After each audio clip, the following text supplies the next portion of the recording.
Normally start करते हैं इस लेक्चर को मेमोरी सिस्टम्स। तो मेमोरी के बारे में बात करनी है। मेमोरी में क्या होता है क्या नहीं होता, ये बहुत इनिशियल ठीक है सिंपल सी लाइंस हैं। Memory system is design for high performance computers. ठीक है, जाहिर है हाई परफॉर्मेंस कंप्यूटर्स के लिए ही मेमोरी सिस्टम को हम डिज़ाइन करते हैं कि वो अच्छे से काम करे, अच्छे से मेमोरी हम अलॉट करें प्रोसेसेस को, सो दैट कंप्यूटर जो है वो अच्छी परफॉर्मेंस दे। ठीक है, ये नेक्स्ट लाइन भी आप लोग पढ़ लें, इसमें ऐसा कुछ नहीं है। Design goal of memory system for high performance computers is to present the user with as much memory as is available. ठीक है, मतलब देखें ओएस ने एलोकेशन करनी है ना, memory is a resource, resources की एलोकेशन कौन करता है? ऑपरेटिंग सिस्टम करता है। ठीक है, अब कोई भी प्रोसेस जो है वो खुद अपनी मर्जी से, कोई भी प्रोसेस कोई भी एप्लीकेशन प्रोग्राम अपनी मर्जी से कोई भी रिसोर्स नहीं ले सकती, इंक्लूडिंग मेमोरी। ठीक है, वो मेमोरी भी नहीं ले सकती खुद अपनी मर्जी से, वो रिक्वेस्ट करती है, वो प्रोसेस जो है, वो प्रोग्राम जो है वो रिक्वेस्ट करता है ओएस को, और ओएस जो है फिर उसको वो मेमोरी एलोकेट करता है अकॉर्डिंगली। ठीक है, तो वो फिर उसमें सारी जो लॉजिक्स हैं वो लगाता है कि यार इसको मैं अभी इस टाइम पे ये मेमोरी अलॉट कर दूं तो कोई इशू तो नहीं होगा, कोई और मसला तो नहीं बनेगा, वगैरह वगैरह। ठीक है, अब जितनी मेमोरी उसने मांगी है उतनी ही मैं उसको दूं या उससे ज़्यादा दे दूं, कम दे दूं, वगैरह वगैरह। तो ये सारी चीज़ें वो देखता है। लेकिन उससे भी पहले हम एग्जैक्टली मेमोरी को देखेंगे कि मेमोरी क्या है। ठीक है, या मेमोरी के जो स्पेशली मेमोरी की हायरार्की है। ठीक है, मेमोरी की हायरार्की को हम देखेंगे। तो हायरार्की मेमोरी की क्या है? लेवल्स। हायरार्की से मुराद क्या होती है? नॉर्मली लेवल्स को बोलते हैं कि कौन पहले है, फिर उसके बाद कौन है, एक स्टेप वाइज। ठीक है, एक सिस्टम या एक ऑर्गेनाइजेशन सी, उसको आप हायरार्की कह सकते हैं। तो फास्ट मेमोरी जो होती है वो एक्सपेंसिव होती है। ठीक है, जो मेमोरी फास्ट होती है वो एक्सपेंसिव होती है, ये बड़ी सिंपल सी बात है, ज़ाहिर है वो महंगी होगी। और जो बात मैं ये कर रहा था कि जो फास्ट मेमोरी होगी वो एक्सपेंसिव होगी। ठीक है, ज़ाहिर वो महंगी इसलिए होगी कि वो फास्ट है, तेज़ काम करती है। और चीप मेमोरी, सस्ती मेमोरी, वो स्लो होगी। अच्छा, यहाँ पे एक क्वेश्चन है कि फास्ट से क्या मुराद है? देखिए मेमोरी तो साइज, मेमोरी का तो एक साइज होता है। ठीक है, मेमोरी के दो बड़े फीचर हैं, एक साइज एंड एक स्पीड। साइज तो हमें चले समझ आती है ना कि ये मेमोरी छोटी है, ये बड़ी है। ठीक है, 1 GB रैम या 4 GB रैम या 8 GB रैम, तो ज़ाहिर है 8 GB रैम महंगी होगी, 4 सस्ती होगी, 1 उससे सस्ती होगी। ठीक है, ये तो साइज हो गया। लेकिन फास्ट या स्पीड से क्या मुराद है? थी। अच्छा, ठीक है, कितनी देर लगती है एक मेमोरी में कुछ राइट करने में, उस मेमोरी में कुछ सेव करने में। ठीक है, राइटिंग इनटू दैट मेमोरी। और दूसरा होता है कितनी देर लगती है उस मेमोरी से कुछ रीड करने में। रीडिंग एंड राइटिंग में कितना टाइम लगता है, आसान अल्फाज में। ठीक है, रीडिंग एंड राइटिंग में कितना टाइम लगता है उसको बोलते हैं that is known as the access speed, the speed of that memory. ठीक है, तो अभी मैं हायरार्की की तरफ जाता हूँ, आपको डायग्राम दिखाता हूँ, उससे चीज़ें और भी क्लियर हो जाएंगी। ये स्पीड वाली जो बात है ये और भी क्लियर हो जाएगी। ठीक है, so uh memory hierarchy is organised into several levels. तो ये हमारे पास एक हायरार्की है जिसमें फिलहाल हमने, आप देख सकते हैं कि हमने नाम नहीं लिखे हुए, सिर्फ मेमोरी मेमोरी लिखा हुआ है। ठीक है, हर जगह का फिलहाल। तो ये क्या है? प्रोसेसर है हमारे पास, वो प्रोसेसर की जो चिप होती है, दैट हार्डवेयर। ठीक है, प्रोसेसर के अंदर हमारे पास कंट्रोल यूनिट है और दूसरा है data path unit. Data path का दूसरा नाम जो है वो ALU भी है।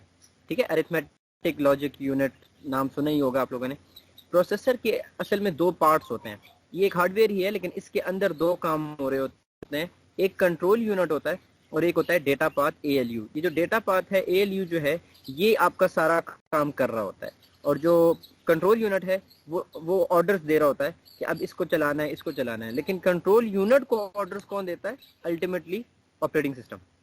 ठीक है, हम ये कह सकते हैं कि ऑपरेटिंग सिस्टम जो कि सॉफ्टवेयर है, वो प्रोसेसर जो कि हार्डवेयर है उसके कंट्रोल यूनिट से बात करता है, उसके कंट्रोल यूनिट में फीड करता है कि यार ये काम करना है। फिर प्रोसेसर का कंट्रोल यूनिट जो है अपने डेटा पाथ या ALU बोलें जो आपको पसंद हो, डेटा पाथ या ALU जो है उस पे जो है वो सारा काम उसको कहता है, उससे एग्जीक्यूट करवाता है सारा काम। ठीक, अच्छा, अब प्रोसेसर की अपनी भी मेमोरी होती है, प्रोसेसर की अपनी एक टेम्परेरी मेमोरी होती है। ठीक है, टेम्परेरी से मुराद के बाद वो बिल्कुल रैम की तरह होती है, जिस तरह हमें रैम का पता है कि वॉलेटाइल होती है। ठीक है, in case of power loss या कुछ भी तो वो डिलीट हो जाएगा। ठीक है, उसमें से स्टफ या डेटा डिलीट हो जाएगा।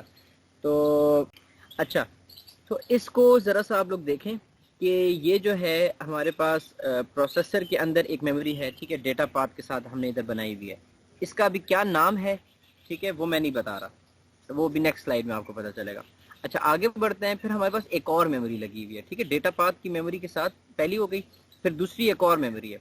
वो अगर आप गौर करें तो इस पहली की निस्बत थोड़ा सा हमने साइज में उसको बड़ा रखा हुआ है, ठीक है, थोड़ी सी बड़ी बनाई हुई है, ठीक है।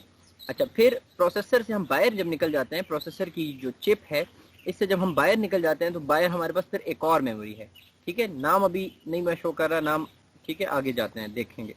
अच्छा, उसके बाद हमारे पास फिर एक और मेमोरी है, फिर आगे जाएं तो एक और मेमोरी है, ठीक है, इस तरह आगे हम जाते जाएंगे। ये हमारे पास हायरार्की हो गई। और आप एक चीज़ नोट कर रहे हैं कि साइज को देखें तो जितना प्रोसेसर के करीब है या जितना प्रोसेसर के अंदर लगी हुई है या करीब है वो हमारे पास मेमोरी स्मॉल है, ठीक है। और जैसे जैसे हम दूर दूर जाते जा रहे हैं मेमोरी का साइज बड़ा होता जा रहा है, ठीक है। लेकिन अगर हम स्पीड की बात करें तो जितनी प्रोसेसर के करीब मेमोरी है दैट इज़ द फास्टेस्ट, और जितनी दूर है दैट इज़ द स्लोवेस्ट। इसी तरह कॉस्ट वाइज अगर हम देखें तो जो मेमोरी प्रोसेसर के करीब है that is the highest cost, सबसे एक्सपेंसिव मेमोरी है, ठीक है, महंगी है। और जितनी दूर हम जाते जाएंगे that is the lowest, the cheapest, ठीक है, सस्ती है सबसे। अच्छा, अब यहाँ पे एक और क्वेश्चन कि क्या ये जो मेमोरीज हैं ये जो फास्ट हैं, ठीक है, क्या इस वजह से फास्ट हैं कि ये प्रोसेसर के करीब हैं या नहीं, ये कुछ और वजह है, ठीक है। तो ये एक क्वेश्चन जो है ये मैं थोड़ी देर में आपको इस क्वेश्चन का आंसर मैं आपसे ही लूँगा थोड़ी देर में। अच्छा, आगे बढ़ते हैं। तो अगर हमारे पास स्टोरेज टाइप की बात करें, मेमोरीज की बात करें तो सेमीकंडक्टर मेमोरीज होती हैं जिसमें रजिस्टर्स और रैम्स होती हैं, ठीक है, and they are fast in access speed but are expensive, ठीक है। यहाँ पे लिखा भी हुआ है एक्सेस स्पीड, इन लाइन में आप देख लें ये होता है एक्सेस स्पीड के कितनी देर लगती है एक मेमोरी में कुछ राइट करने में और कितनी देर लगती है एक मेमोरी से कुछ रीड करने में, ठीक है। रीडिंग राइटिंग को एक्सेस स्पीड कहा जाता है and that is the speed of that memory.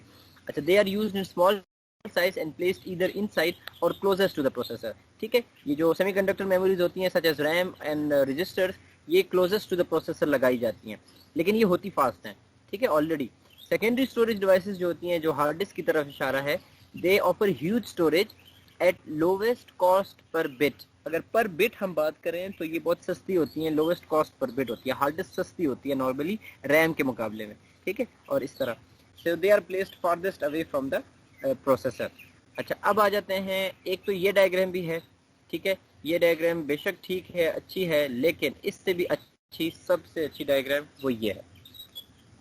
इस डायग्राम को ज़रा गौर से देखें, इस पे कम से कम आप लोग एक 30 सेकेंड वक्फ करें अपने, ठीक है, और इसको समझने की कोशिश करें। अच्छा जी, सो 30 सेकेंड्स गुजर चुके।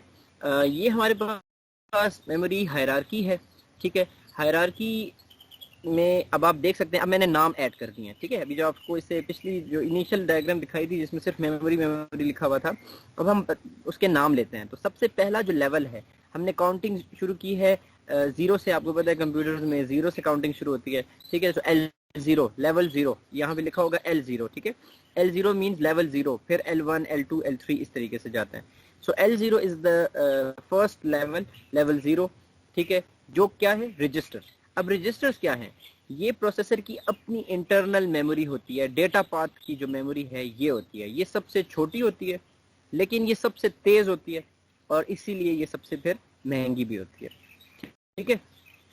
उसके बाद हमारे पास होती है ऑन चिप L1 कैशे, ठीक है, ऑन चिप L1 कैशे, ठीक है। उसके बाद होती है हमारे पास ऑफ चिप L2 कैशे। अच्छा, अब ये L1 कैशे जो है ये ऑन चिप है, ऑन चिप मतलब प्रोसेसर की चिप के ऊपर, ठीक, with in the processor chip. और ऑफ चिप से मुराद क्या हो गई कि चिप से बाहर, ठीक है। तो कैशेज, अच्छा कैशेज क्या हैं, व्हाट इज कैशे, इसको देखते हैं थोड़ी देर में, लेकिन फिलहाल नाम सुन लें कि कैशे, रजिस्टर तो समझ आ गई होगी, वो प्रोसेसर की अपनी इंटरनल मेमोरी है। कैशे कुछ और चीज़ है, ठीक है। वो जो है चिप के ऊपर भी लगाई जा सकती है और चिप के बाहर भी लगाई जा सकती है, ठीक है। तो जब वो चिप के अंदर ही होती है, ऑन चिप होती है, उसको L1 on chip L1 cache कहते हैं, दूसरे को ऑफ चिप L2 कैशे कहते हैं। इस डायग्राम में शायद आपको L3 कैशे नज़र नहीं आ रही होगी, जिस बंदे की नॉलेज ज़्यादा है उसने ये देखा होगा, सुना भी होगा कि L3 कैशे भी है, ठीक है। तो ठीक है, इस डायग्राम में आप उसको भी ऐड कर सकते हैं, तो फिर हमारे पास जो नीचे लेवल्स हैं वो नीचे नीचे हो जाएंगे, ठीक है। L3 कैसे भी लगा सकते हैं। अच्छा, उसके बाद हमारे पास मेन मेमोरी आ जाती है which is your RAM. RAM जो हमें पता ही है, ठीक है, random access memory, that is your main memory, primary memory. उसके बाद हमारे पास सेकेंडरी स्टोरेज डिवाइसेस आ जाती हैं, such as USBs, such as hard disk वगैरह, ठीक है। तो ये वो हो गए। उसके बाद जो नीचे सबसे आखिरी जो शो कर रहा है, that is your remote secondary storage, distributed file systems या वेब सर्वर्स, ठीक है। डिस्ट्रीब्यूटेड का वर्ड पहले भी आया था और मैंने आपको कहा था कि डिस्ट्रीब्यूटेड का वर्ड जब भी आए कंप्यूटिंग में तो that means on a network, ठीक है। तो ये बात हो रही है असल में ह्यूज डेटाबेसेस की, जैसे फेसबुक की डेटाबेस की बात करें, ठीक है, गूगल के डेटाबेस की बात करें, किसी और की इस तरह बड़ी जो वेबसाइट्स हैं उनके डेटाबेसेस की बात करें, यूट्यूब की बात करें, तो उसमें आप देखें कितना ज़्यादा स्टफ पड़ा हुआ है, कितना ज़्यादा डेटा पड़ा हुआ है। अच्छा, आपको कोई लिमिट भी नॉर्मली वो लोग नहीं लगा रहे होते, आप लोग अपलोड करते जाते हैं, ठीक है, हर बंदा। अच्छा, फिर एक बंदे ने एक आईडी भी नहीं बनाई होती, दो दो तीन तीन आईडी से वो लॉगिन होता है, तो सोचें बिलियंस ऑफ यूजर्स हैं, ठीक है, और ये इतना ज़्यादा डेटा कहाँ पे स्टोर होगा। तो ये आप कह सकते हैं आसान अल्फाज में कि ह्यूज डेटाबेसेस हैं, आप इस तरह कह लें कि ह्यूज डेटा सर्वर्स हैं, ठीक है, और वो जो है उनमें सारा डेटा मौजूद है, और वो आप ये कह लें कि ह्यूज हार्ड डिस्क हैं, ठीक है। तो इसलिए उसको हमने नॉर्मल लोकल सेकेंडरी स्टोरेज एक अलग कैटेगरी बनाई है, ऊपर आप देख सकते हैं सेकंड लास्ट, और आखिरी जो हमने की है उसको हमने ह्यूज डेटाबेसेस कंसिडर कर दिए, ठीक है, जो कि अनगिनत हैं या बहुत ज़्यादा हैं, ठीक है। अच्छा, मैं आपको ये भी बताऊं कि आजकल के दौर में वी आर लिविंग इन 2020, तो 2020 में अब आपको स्टोरेज का जो है ना, क्या कहते हैं उसको, कि हार्ड डिस्क या डेटाबेसेस या ये जो वेबसाइट्स हैं उसमें कोई इशू नहीं है। स्टोरेज के अब ये बोला जाता है, अब ये कॉन्सेप्ट आ गया है, मतलब 90s में ये नहीं था, अर्ली 2000s में ये चीज़ नहीं थी। तब डेटा हमारे पास एक इशू होता था कि यार डेटा को सेव कैसे करें, मतलब ये तो ह्यूज डेटा है, इसको कहाँ पे रखा जाए, कैसे मैनेज किया जाए। लेकिन अब वो चीज़ें साइंस ने या वो आप कह लेंगे कंप्यूटिंग ने इतनी तरक्की कर ली है कि अब कोई भी डेटा सेव करना is even not an issue, ठीक है, इशू ही नहीं है, ये कोई मसला ही नहीं है। आप डेटा डालते जाएं और ये सेव करता जाएगा, कोई मसला ही नहीं है, क्योंकि आप एक किस्म का कह सकते हैं कि अनलिमिटेड डेटा सेव हो रहा है। अच्छा, इसी से अनफॉर्चुनेटली क्लास में ये अगर जब फिजिकली क्लास होती है तो तब जब ये वाली बात मैं करता हूँ तो इससे मुझे जुड़ के एक और बात याद आ जाती है। थोड़ा सा बता देता हूँ कि देखें, अब इंसान एक इस लेवल पे पहुँच गया है कि उसके लिए डेटा सेव करना इज़ नॉट एन इशू, ठीक है ना। आप जितनी भी वीडियोस यूट्यूब पे अपलोड करें, यूट्यूब आपको ना नहीं करेगा। इसी तरह बाकी भी जितनी वेबसाइट्स हैं बड़ी बड़ी, ठीक है, तो उनके पास इतना स्टोरेज का वो आप कह लें कि स्पेस अवेलेबल है।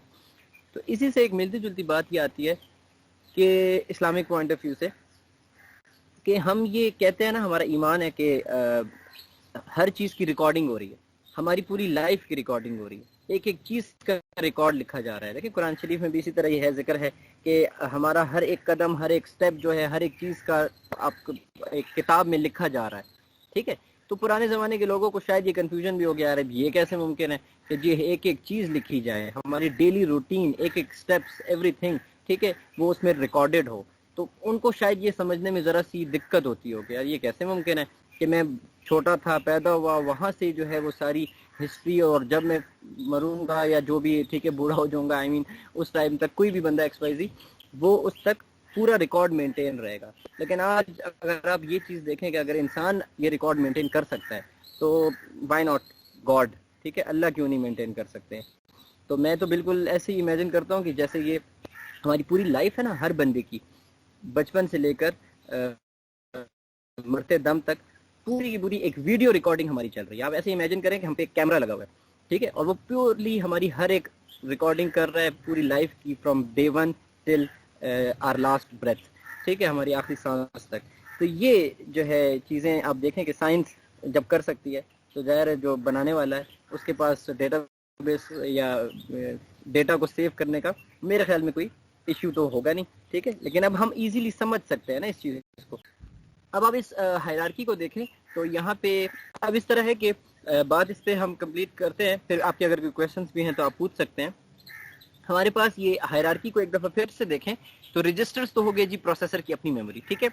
On chip cache, of chip cache, मैंने बता दिया कि कैशे एक मेमोरी है जो कि जो है आपकी ऑन चिप भी हो सकती है, प्रोसेसर की चिप के ऊपर भी हो सकती है, या प्रोसेसर की चिप के बाहर भी हो सकती है, ठीक है। दोनों सूरतों में उसको कैशे ही बोलते हैं, लेकिन एक को ऑन चिप कहते हैं, दूसरे को ऑफ चिप कहते हैं, ठीक है। मेमोरी रैम जो होगी, मेन मेमोरी, प्राइमरी मेमोरी, वो भी क्लियर है शायद। हार्ड डिस्क भी क्लियर होनी चाहिए, लोकल सेकेंडरी स्टोरेज, ठीक है। और फिर उसके बाद रिमोट डेटाबेसेस की तो मैंने डिटेल से बात कर ली, मेरे ख्याल में वो भी क्लियर होनी चाहिए। अब इस डायग्राम को आप देखें, इसको एक पायरामिड की शक्ल दी गई है ना, हेडिंग में भी आपको नजर आ रहा होगा, मेमोरी हायरार्की पायरामिड, ठीक है। वो इजिप्शियन पायरामिड्स जो हैं, आसान अल्फाज में एक ट्राइंगल सा है ये।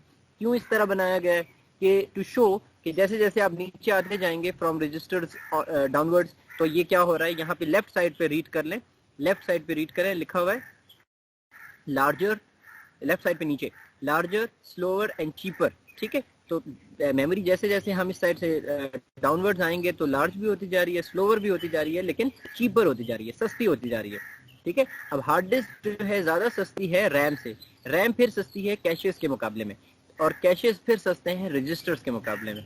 इस अपर एरो को देखें तो जैसे जैसे हम ऊपर जाते हैं तो स्मॉलर होती जा रही है, फास्टर होती जा रही है, बट कॉस्टलियर होती जा रही है पर बाइट के हिसाब से, ठीक है। रजिस्टर्स या कैशेस जो हैं वो काफ़ी महंगी हैं। सिमिलरली रैम को ही देख लें, हम अगर शॉप में जाएं और वहाँ पे हम कहेंगे जी 4 GB रैम हमें चाहिए, ठीक है, तो 4 GB रैम, और दूसरी तरफ अगर हम हार्ड डिस्क 4 GB की लें, अब अच्छा बाय द वे आप सारे कहेंगे सर हार्ड डिस्क 4 GB की नहीं होती, मिनिमम हार्ड डिस्क भी आप लेंगे तो सर कम से कम आजकल के दौर में 1 टेराबाइट या चलो 500 GB मिल ही रही होगी, 500 GB, ठीक है। तो वहीं से देखें आपको डिफरेंस पता चल गया कि हार्ड डिस्क जो है वो इतनी सस्ती है पर बाइट के हिसाब से, लेकिन रैम जो है उसके मुकाबले में, रैम जो है उसके मुकाबले में वो बहुत एक्सपेंसिव है। और फिर ऊपर ऊपर जैसे जाएं तो ये अच्छा, अब इसमें सारा कुछ मैंने एक्सप्लेन कर दिया एक्सेप्ट दैट कि ये कैशे क्या चीज़ है, ठीक है। कैशे का कॉन्सेप्ट मैं जल्दी से क्लियर कर लेता हूँ। अच्छा, ये अगर आपको मैं कहूँ कि अराउंड अर्ली 2000, ठीक है, 2000 2001 वगैरह में ये कैशे का कॉन्सेप्ट नया नया आया था, उससे पहले कैशेस जो हैं वो नहीं होती थी, there was no concept of cache, ठीक है। ये मेमोरी हायरार्की जो आपको नजर आ रही है उसमें रजिस्टर्स होते थे, रजिस्टर्स क्या हैं, प्रोसेसर की अपनी टेम्परेरी मेमोरी, वो होते थे, लेकिन उसके फौरन बाद main memory, primary memory, RAM होती थी, बस कैशेस थे ही नहीं। तो फिर ये कैशे है क्या, ठीक है। कैशे भी मेमोरी ही है, लेकिन ये हम जो है हम यही कह रहे हैं कि बाकी हायरार्की में तो आपको समझ आ रही है कि वो महंगी है, वो ये है सारा कुछ, ठीक है। उसका फायदा या उसका यूजेज क्या है, होता कुछ यूं है कि अगर मैं आपको पहले एक जनरल एग्जांपल दे दूं, क्लास की एग्जांपल इस तरह है कि जैसे एक टीचर है और उसने मार्कर और डस्टर यूज करना है बोर्ड पे लिखने के लिए, ठीक है। सपोज मैथ्स का टीचर है जिसने बहुत ज्यादा लिखना है, ठीक है। अब मैं क्या करता हूँ कि मैं डस्टर जो है वो बिल्कुल at the end of the class, आखिर में कहीं जाके रख देता हूँ, ठीक है। और मेरे पास इधर डाइस में क्योंकि जगह नहीं है, ठीक है, मैं ये कह सकता हूँ चले मेरे पास इधर रखने की कोई जगह नहीं है, इधर रखने की मेरे पास जगह है, लेकिन उसमें मैंने अपना एक्स्ट्रा मार्कर रखा हुआ है। अब इस एग्जांपल को जरा वो क्लास होती तो मैं आपको फिजिकली समझा देता, लेकिन जरा इस एग्जांपल को समझने की कोशिश करें कि क्या कर रहा हूँ मैं कि मेरे पास 2 मार्कर्स हैं, ठीक है, एक से तो मैं बोर्ड पे लिख रहा हूँ, दूसरा बैकअप मार्कर जो है वो मैंने इधर डाइस के पास रखा हुआ है। सिचुएशन कुछ इस तरह है कि या तो मैं ये बैकअप मार्कर जो है सेकंड मार्कर यही डाइस के पास रख सकता हूँ, ठीक, या मैं वो जो डस्टर है वो रख सकता हूँ। लेकिन मैं क्या करता हूँ कि मैं डस्टर एंड में जाके रख देता हूँ और यहाँ पे अपने डाइस के पास जो भी करीब अपने करीब वो बैकअप मार्कर रखता हूँ, ठीक है। अच्छा, मैं क्या करता हूँ जी, बोर्ड पे लिखता हूँ, क्योंकि मैथ्स का टीचर हूँ, मैथ्स का टीचर आपको पता है ज़रा ज़्यादा राइटिंग करता है, तो मैं ये बोर्ड भरता हूँ विद इन 2 मिनट्स, और फिर एंड में जाता हूँ क्लास के, डस्टर उठाता हूँ, वापस फ्रंट पे आता हूँ, बोर्ड मिटाता हूँ, वापस जाता हूँ, डस्टर उधर रखता हूँ, और फिर से ये आता हूँ, फिर से बोर्ड भरता हूँ, एंड दैट साइकिल कंटिन्यूज। तो सिचुएशन ही कुछ इस तरह की अजीब सा है। कोई एक स्टूडेंट सर को एक सजेशन दे सकता है कि सर आप इस तरह करें कि ये डस्टर क्योंकि बार बार यूज हो रहा है, आप बार बार यूज कर रहे हैं ना, तो उसको इधर ले आए बैकअप मार्कर की जगह, और इस बैकअप मार्कर को जो है एंड में ले जाएं। तो वो जो टीचर है वो आपको कहता है कि नहीं नहीं देखिए, अगर मार्कर खत्म हो गया, मेरा जो पहला मार्कर है प्राइमरी मार्कर, पहला मार्कर वो अगर खत्म हो गया तो फिर मुझे दूसरा मार्कर तो चाहिए होगा, तो उसके लिए मैं वो एंड ऑफ द क्लास जाऊंगा, ठीक है, तो तब तो मुझे जाना पड़ेगा। तो आप यहाँ से लॉजिकली बात करेंगे, आप कहेंगे नहीं सर देखिए मार्कर खत्म होना इज अ रेयरिटी, मतलब हो सकता है लेकिन वो जरा टाइम लेकर ही खत्म होता है ना, इतनी जल्दी तो नहीं खत्म होता। तो आप ये कह सकते हैं कि जो सेकेंडरी मार्कर है, दूसरा मार्कर, उसकी जरूरत कम आ रही है और डस्टर जो है उसकी जरूरत बहुत आ रही है, क्योंकि हम उसको बार बार यूज कर रहे हैं। तो जो चीज ज्यादा फ्रीक्वेंटली हम यूज कर रहे हैं, जो चीज, अब इस लाइन को सुने, जो चीज हम ज्यादा फ्रीक्वेंटली यूज कर रहे हैं, बार बार यूज कर रहे हैं, उसको हम क्यों ना अपने करीब ले आए, सो दैट काम आसान हो जाए और काम जल्दी हो जाए, रादर देन कि हमने उस चीज को अपने करीब रखा हुआ है जिसकी जरूरत शायद ही क्लास में एक दफा या शायद पूरे महीने में एक दफा आए। मार्कर हो सकता है एक महीने बाद खत्म हो रहा हो, ठीक है।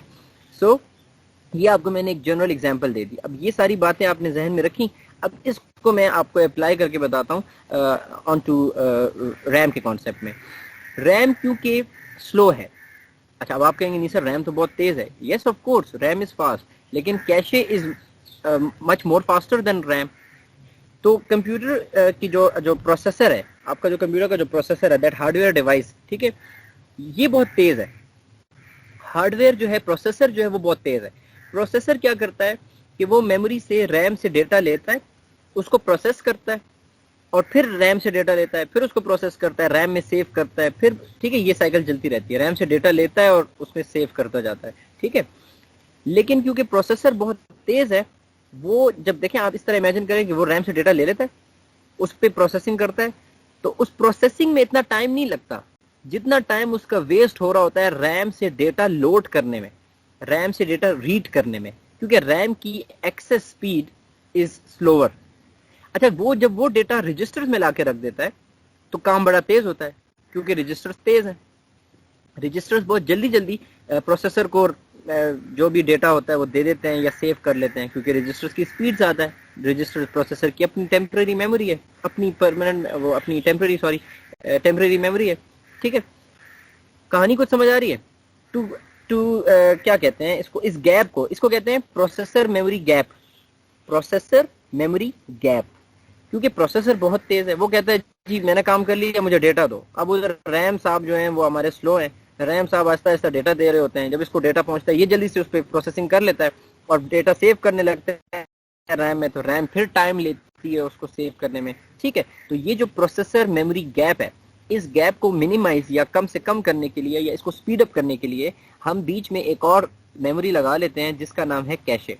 अब कैशे की टाइप ऐसी है, कैशे का मटेरियल ऐसा है कि वो रैम से तेज है, ठीक, बट अनफॉर्चुनेटली उसका मटेरियल ऐसा है कि वो महंगी है, हम बहुत ज़्यादा लगा भी नहीं सकते।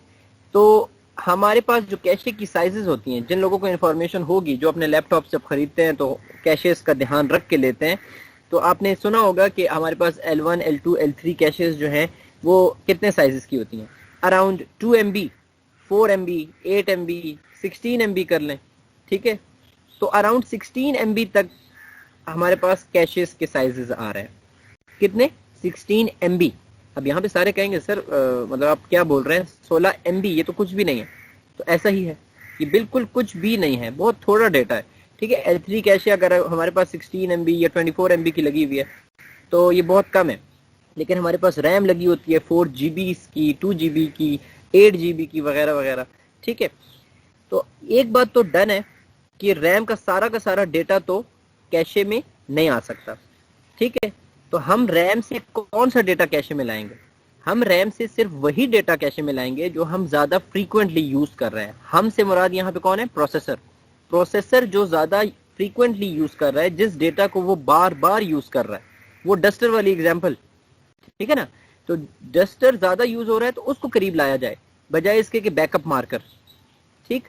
तो प्रोसेसर सिर्फ उस डेटा को अपने करीब ले आएगा, कैशेस में ले आएगा, जो वो ज्यादा फ्रीक्वेंटली बार बार यूज कर रहा है, ठीक है। अच्छा अब यहाँ पे एक और क्वेश्चन शायद हो सकता है आप लोगों का, क्योंकि मुझे पता है स्टूडेंट्स क्या क्वेश्चन करते हैं, तो मैं ऑलरेडी वो क्वेश्चन खुद ही क्लैरिफाई करता जा रहा हूँ। अच्छा हो सकता है आप लोगों का किसी का क्वेश्चन हो कि सर ये कैशे का साइज इतना कम क्यों है, 24 MB से क्या काम बनेगा, 16 MB से क्या काम चलेगा, ठीक है, जरा सा ज्यादा कर दें। ज्यादा कर देंगे तो प्रॉब्लम क्या हो जाएगी कि आपका जो सिस्टम है, आपकी जो मशीन है, लैपटॉप है, वो बहुत ज्यादा एक्सपेंसिव हो जाएगा, क्योंकि कैशे बहुत एक मतलब एक्सपेंसिव चीज है। कैशे जिस मटेरियल से बनी है वो मटेरियल एक्सपेंसिव है, ठीक है। अब मटेरियल क्यों एक्सपेंसिव होता है, यू नो दैट, ठीक है। जैसे कि गोल्ड है, डायमंड है, ठीक है, ये गोल्ड डायमंड प्लेटिनम ये क्यों महंगे होते हैं, ठीक है। उसके मुकाबले में सिल्वर देख लें, चांदी जो है वो जरा कदरे सस्ती है, काफी सस्ती है बल्कि उसके मुकाबले में, ठीक है। अब ये क्यों, स्टोन ही है ना, सारे ही नेचुरल वो हैं, ठीक है, जमीन से ही निकल रहे हैं, सारा कुछ हो रहा है, तो ऐसा फर्क क्यों है, ठीक है। आर्टिफिशियल वो ज्वेलरी नहीं पसंद करेंगी, वो कहेंगे नहीं नहीं हमें गोल्ड पहनना है, ठीक है। वरना आर्टिफिशियल ज्वेलरी और गोल्ड की लुक की अगर मैं बात करूं तो शायद अच्छी आर्टिफिशियल ज्वेलरी आप लें तो मेरे ख्याल में लुक दोनों की एक ही आ रही होती है। हम आम बंदे को, किसी लड़के को या किसी और को तो समझ भी नहीं आ रही होती कि क्या गोल्ड है और क्या आर्टिफिशियल ज्वेलरी है, ऐसा ही है, ठीक है। तो वो उधर क्वालिटी ऑफ दैट थिंग भी है, प्लस उसकी डिमांड भी है, तो ये सारी चीज़ों की वजह से एक चीज़ की जो प्राइस है वो हाई हो जाती है। तो क्वालिटी भी है ज़ाहिर उस चीज़ की, ठीक है, प्लस उसकी डिमांड का फैक्टर भी आ जाता है, ठीक है। तो कैशे को हम बहुत ज़्यादा भी नहीं लगा सकते, सो दैट वो आपकी जो कंप्यूटर है जो उसकी प्राइस है, उसकी कीमत है वो बहुत ज़्यादा बढ़ जाएगी, ठीक। सो कैशे लगाने का मकसद भी बता दिया, कैशे बता दिया कि क्या होती है, सारा कुछ। अच्छा, एक क्वेश्चन जो शुरू में मैंने आप लोगों से कहा था कि मैं इसका आंसर बाद में दूंगा, वो क्वेश्चन था कि ये जो रजिस्टर्स हैं, ये कैशेज हैं, या कुछ हद तक रैम जो है, क्या ये इसलिए तेज है कि ये प्रोसेसर के करीब है, या कोई और वजह भी हो सकती है। तो अच्छा, इसका आंसर कौन ये है कि जो जुनेद ने जो बात की है ना कि वो छोटी हैं तो वो तेज है, नहीं, ये कोई बात नहीं है, ठीक है। चाहे वो मेमोरी बड़ी भी हो जाए उससे फर्क नहीं पड़ता, ठीक है, क्योंकि देखें बात वही है ना कि कितनी बड़ी हो जाएगी हार्ड डिस्क। चलो आप बहुत बड़ी कह सकते हैं ना कि हार्ड डिस्क बहुत बड़ी होती है, 1 टेराबाइट 2 टेराबाइट्स, ठीक है, तो वो चले बहुत एक ह्यूज स्पेस है, चलें वो उसमें फिर एक हम बहस कर सकते हैं कि ये 500 GB जो है वो कम है, तो वो उसमें जल्दी हम डेटा ढूंढ लेंगे। 1 टेराबाइट 2 टेराबाइट बहुत ज़्यादा है, तो लेकिन वो भी एक डिस्कशन है, वो मैं नहीं कह रहा कि उसमें भी ऐसा है, ठीक है, ऐसा नहीं होता। साइज इसमें यहाँ पे इसका कोई इशू नहीं है, ठीक है। तो अच्छा, सीमाब ने कहा कि वो करीब लगी हुई है तो इसलिए तेज़ है, नहीं, ठीक है। आप इस लैपटॉप को देखें, एक लैपटॉप जो होता है उसमें कितना दूर और कितना करीब, मतलब इमेजिन करें एक छोटा सा लैपटॉप है ना, एक लैपटॉप हार्डली कितना 1 फुट का ही होता है, 2 फुट का होता है, 2 का तो खैर नहीं होता, ठीक है। अगर नीचे से इसकी हम विड्थ को देखें, कीबोर्ड के साइज को ही देख लें अराउंड, तो ये हमारे पास एक लैपटॉप कितना दूर है यार, इसमें एक प्रोसेसर और एक हार्ड डिस्क कितनी दूर लगी होगी, ज़्यादा 12 इंचेस, ठीक है, 13 इंचेस, 1 फुट अराउंड, ठीक है। तो ये कोई दूरी नहीं है, ये कोई ऐसे तो नहीं है कि एक को हमने अटक में लगाया और दूसरे को हमने कराची में लगाया तो हम कहें हाँ यार बहुत दूर है, अब इसमें पहुंचते पहुंचते टाइम लगेगा, ठीक है। एक machine with in a machine में इतना डिफरेंस नहीं है। स्मार्टफोन्स को देख लें, स्मार्टफोन्स में प्रोसेसर और आपकी जो इंटरनल मेमोरी है वो कितनी दूर लगी हुई है, तो बहुत दूर तो नहीं लगी हुई, ठीक है, विद इन दैट रेंज ही है। तो बात न दूर करीबी की है, बात ना साइज की है, बात जो है जो उमैर ने की है वो है इट्स अबाउट द मटेरियल। ये जिस मटेरियल से बना है ना वो मटेरियल तेज है, असली बात ये है, ठीक है। रजिस्टर्स जिस मटेरियल से बने हैं वो मटेरियल स्पीडियर है, ठीक है, वो काम बहुत तेजी से करता है, उसमें data storage retrieval access speed की बात करूं वो तेज है। कैशे में फिर उससे थोड़ा सा कम है रजिस्टर्स के मुकाबले में, लेकिन स्टिल मच बेटर, ठीक है। फिर हमारे पास जो है ये रैम आ जाती है, ठीक है। तो रैम जो है फिर कैशे के मुकाबले में स्लोअर है, ठीक है, उसका मटेरियल कुछ इस तरह है, लेकिन हार्ड डिस्क के मुकाबले में काफ़ी तेज़ है। फिर हार्ड डिस्क को अगर हम डेटाबेसेस के साथ कंपेयर करें तो फिर एक अलग कहानी हो जाएगी, ठीक है। तो इस तरीके से तो ये आपको मैंने बता दिया, ये एक इम्पोर्टेंट सा क्वेश्चन क्लियर कर दिया। अच्छा, इसको हम ये जो नासा वगैरह के पास ये जो बड़ी बड़ी ऑर्गेनाइजेशंस होती हैं, मिलिट्री ऑर्गेनाइजेशंस होती हैं, इनके पास जो कंप्यूटर्स होते हैं जो सैटेलाइट तक डेटा भिजवा रहे होते हैं या कुछ और कर रहे होते हैं, तो इनके पास क्या डिफरेंस है हमारे लैपटॉप और उनकी वो सुपर कंप्यूटर में, क्या डिफरेंस है? यही ना, यही डिफरेंस है कि उसमें कैशेस बहुत ज्यादा लगी होंगी, huge size of caches, huge size of RAM, huge size of hard disk, यही है ना, यही डिफरेंस आ जाएगा, ठीक है। लेकिन फिर वो डिवाइस होगी भी कितनी, मतलब एक्सपेंसिव कितनी होगी, कितने की होगी, ठीक है, बहुत ज्यादा एक्सपेंसिव होगी। तो वो फिर एक पर्सनल बंदा, एक पर्सनल कंप्यूटर नहीं रहेगा। देखें, वो अगर बात यहाँ पे अफोर्डेबिलिटी की भी नहीं है, ठीक है, कुछ लोग, आपको पता है दुनिया में पैसा लोगों के पास बहुत है, ठीक है, तो अफोर्डेबिलिटी भी मसला नहीं है, ठीक है। एक लैपटॉप 5 लाख का हो जाए, 10 लाख का हो जाए, ले लेंगे लोग, लेने वाले ले लेंगे, लेकिन पॉइंट इज कि यार आपने 5-10 लाख की जो मशीन ले ली, जिसमें चले आपने कैशे को आपने लगा दिया 200 MB का, मिसाल, ठीक है, ये एग्जांपल दे रहा हूँ जस्ट फॉर डिस्कशन। अगर 200 MB कैशे आपकी हो जाए, ठीक है, तो ज़ाहिर है आपका कंप्यूटर तो उड़ रहा होगा। लेकिन बात फिर वही है कि पर्सनल यूजेज में आप ऐसा क्या कर रहे हैं कि आपको 200 MB कैशे चाहिए, ठीक है ना। मतलब बड़े बड़े अच्छे अच्छे सॉफ्टवेयर भी अगर हम सिमुलेशन वगैरह भी करें, एक्सपेरिमेंट्स भी करें, उसके लिए भी हमें इतनी ज़्यादा लाइक स्पीड नहीं चाहिए, ठीक है ना। पर्सनल यूजेज की मैं बात कर रहा हूँ। हाँ, अगर किसी ऑर्गेनाइजेशन, मिलिट्री ऑर्गेनाइजेशन, ये जो नासा टाइप हो गई, जो हो गई सैटेलाइट्स वाली, या ये और इस तरह की, ठीक है, उनको चलो चाहिए तो वो एक अलग केस है ना, ठीक है, वो तो सिनेरियो डिफरेंट है। मैं पर्सनल यूजेज की बात कर रहा हूँ। तो इसीलिए इतनी ज़्यादा भी ये लोग नहीं रखते और इतनी कम भी नहीं रखते कि फिर बहुत स्लो ना हो सिस्टम। सो ओवरऑल हर चीज़ को मैनेज किया गया है और थोड़ा थोड़ा स्टेप वाइज चीज़ें बढ़ रही हैं वक्त के साथ, ठीक है। यहाँ पे बात की थी, हमारे पास जो प्रोसेसर के ही अंदर जो मेमोरी होती है, डेटा पाथ जिसको हम ALU भी बोलते हैं, तो ALU के साथ जो मेमोरी होती है उसको रजिस्टर्स कहा जाता है। फिर हमारे pass on chip L1 cache होती है, L means level, so on chip level 1 cache on. फिर उसके बाद ऑफ चिप L2 या लेवल 2 कैशे होती है, ठीक है। फिर उसके बाद आजकल के मॉडर्न कंप्यूटर्स में L3 लेवल 3 कैशे भी आ रही है, तो वो भी आप इधर लगा सकते हैं इस हायरार्की में। फिर उसके बाद हमारे पास RAM, then hard disk and then huge web servers और डेटाबेसेस वगैरह हम कह सकते हैं, ठीक है। तो ये मेमोरी हायरार्की का पिरामिड या ट्रायंगल हमने देखा था, ठीक है, ये एग्जैक्टली वही है और सारी चीज़ें डिस्कस हुई हैं। तो हम आगे बढ़ते हैं। स्टोरेज सिस्टम्स की अगर हम क्लासिफिकेशन करें तो तीन तरीके से हम कर, तो तीन हमारे पास एट्रीब्यूट्स हैं या फीचर्स हैं जिसके ज़रिए हम मेमोरी को क्लासिफाई कर सकते हैं। मतलब आसान अल्फाज में इस तरह के मटेरियल के हिसाब से कौन कौन सी बनती हैं, ठीक है, एक्सेसिंग के हिसाब से क्या बनती हैं, और स्टोरेज एंड रिट्रीवल, ठीक है। नीचे तीन आपको एट्रीब्यूट्स नज़र आ रहे हैं। मटेरियल, तो मटेरियल हमारे पास सेमीकंडक्टर भी होता है, मैग्नेटिक होता है, ऑप्टिकल होता है। सेमीकंडक्टर में हमारे पास रैम, कैशेज, रजिस्टर्स ये आ जाते हैं। मैग्नेटिक में हमारे पास हार्ड डिस्क वगैरह आ जाती हैं, ठीक है, जो पुरानी हार्ड डिस्क पे आजकल तो SSD आ गई हैं, तो वो नहीं। और ऑप्टिकल, ऑप्टिकल में ये आपकी CDs, DVDs वगैरह, जो कि आहिस्ता आहिस्ता ऑब्सोलीट हो गई हैं, अब ख़त्म हो गई हैं ऑलमोस्ट। अच्छा, एक्सेसिंग में अगर हम बात करें कि हमने कैसे एक्सेस करना है, तो हमारे पास दो मेन कॉन्सेप्ट्स हैं, एक है रैंडम और एक है सीक्वेंशियल। तो रैंडम में यही होता है कि आप कहीं से भी कहीं पे भी वो डेटा एक्सेस कर सकते हैं उस पूरे स्टोरेज में। जैसे कि रैम होती है, रैम को रैंडम एक्सेस मेमोरी कहा जाता है, ठीक है, रैंडम एक्सेस मेमोरी। मतलब अगर हमारे पास 2 GB की या 4 GB की जितनी भी चले रैम लगी हुई है, तो उसमें हमें कहीं पे भी प्रोसेसर को कहीं पे भी डेटा चाहिए होता है तो वो कहीं से भी पिक कर सकता है, रादर देन कि उसने ऐसे नहीं करना कि नहीं जी सीक्वेंशियली उसने मूव नहीं करना कि पहले जी 1 से वो मूव होगा एंड देन अप टू 100 और फिर 100 स्लॉट पे क्या डेटा पड़ा हुआ है। तो वो रैंडमली किसी भी स्लॉट से, किसी भी पॉइंट से वो डेटा पिक कर सकता है, रीड कर सकता है, सिमिलरली डेटा राइट कर सकता है। एक्सेसिंग पहले भी एक दफ़ा बताया था कि रीड राइट को ही कहते हैं, ठीक है। एक्सेस स्पीड पे एक दफ़ा मैंने बात की थी, तो हम उसको कैसे, कहाँ से रीड करते हैं और किस जगह पे उसको राइट करते हैं, तो वो जो है वो एक्सेसिंग कहलाता है। अच्छा, सीक्वेंशियल में ये होता है कि आप सीक्वेंस पे जाते हैं, जैसे कि मैं अभी बात कर रहा था कि पहले 1 से शुरू करेंगे, ठीक है, एंड फिर फॉलो करेंगे 2, 3, 4 लोकेशन, और करते करते फिर हम अपनी अल्टीमेट पोजीशन पे पहुंचेंगे।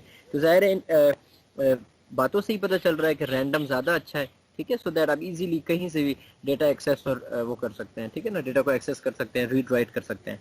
सीक्वेंशियल की अगर एग्जांपल देने पर आऊँ तो हमारे पास जो कैसेट्स, रील कैसेट्स होती थी पहले, ठीक है, नॉर्मली वो जो टेप रिकॉर्डर्स की जो रील वाली जो कैसेट्स होती थी, चाहे VCRs वाली, वीडियोस वाली हो गई, या अगर, ठीक है, जो पुरानी गाड़ियाँ हैं अभी भी उनमें वो टेप्स लगे हुए हैं, लोगों के पास शायद हो, तो वो बेसिकली यही होता था ना कि हम अगर एक सॉन्ग सुन रहे हैं या कुछ भी एक नात सुन रहे हैं और अगर नेक्स्ट पे हमने जाना है तो डायरेक्ट नेक्स्ट हम नहीं, क्लिक नहीं कर सकते थे। आजकल USB का दौर है तो USB में हम नेक्स्ट नेक्स्ट भी कर लेते हैं तो चला जाता है, ठीक है ना।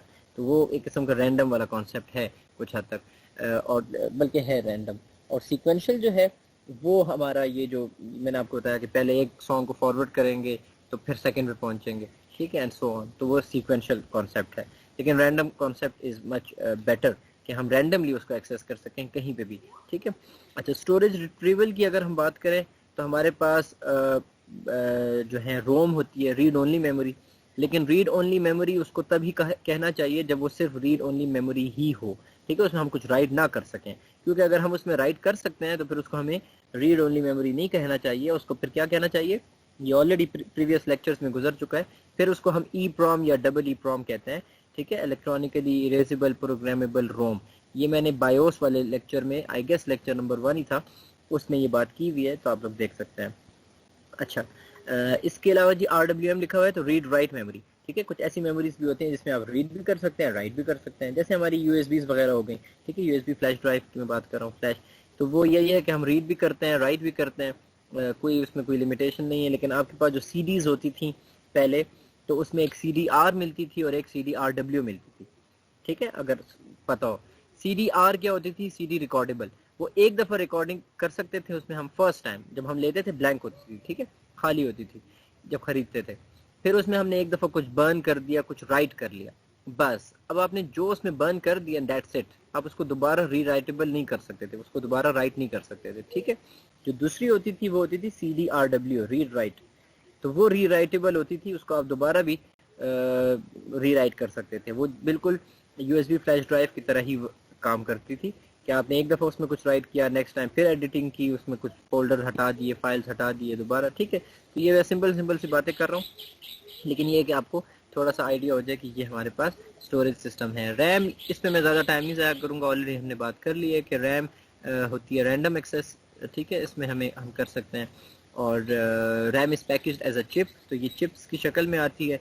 Basic storage unit is a cell, 1 bit per cell, तो हम जो बेसिक स्टोरेज यूनिट है उसको सेल कहते हैं, ठीक है, और एक सेल में 1 बिट को सेव किया जा सकता है।